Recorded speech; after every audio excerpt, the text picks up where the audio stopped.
يا جدعان انا بعمل فيديو ب50,000 جنيه انا وابويا لاي حد عايز دعايه. حط ابوك معاك ليه؟ ابوك ماله؟ طب يا جدعان هنعمله ديسكاونت ب40,000، ايه يا عم؟ ب30,000، هو مزاج. ب20,000.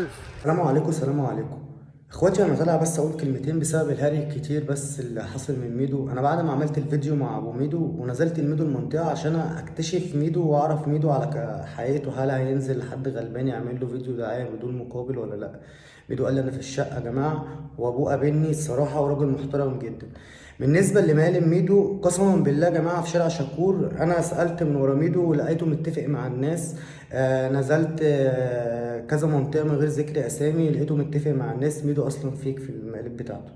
فانا لما عملت محتوى كويس وعملت محتوى كوميدي وفي نفس الوقت ما فيهوش اي استهزاء من اي حد ولا سخريه من اي حد، وفي نفس الوقت لازم الناس اللي انا بعمل من لها الفيديو او المحتوى ده بيكون ممكن يكون دعايه للمكان ليهم، ويبقى انا سبب رزق ربنا سبحانه وتعالى بعتهولي وانا بعمله بدون مقابل.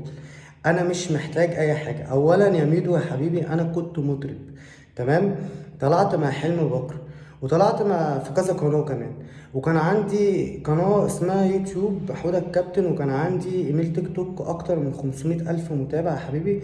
والحمد لله انا قفلته، لان انا الحمد لله بفضل الله عز وجل اعتزلت الاغاني، لان انا مش ضامن عمري ولا ضامن حياتي.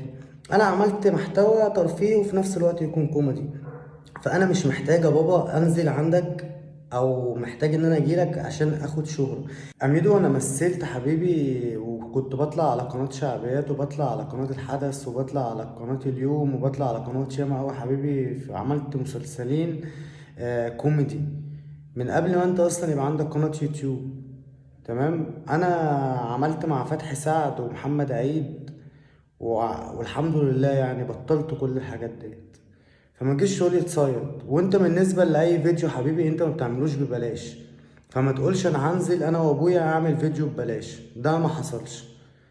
بلاش يا ميدو تحلوى على التيك توك وتطلع مع البنات يا ميدو وتقول اصلك هو جاي وعايش شهره وجاي لابويا واصلك انا ما رضيتش اعمل معاه فيديو. بالله عليك عشان انا اسمي حوده الكبد.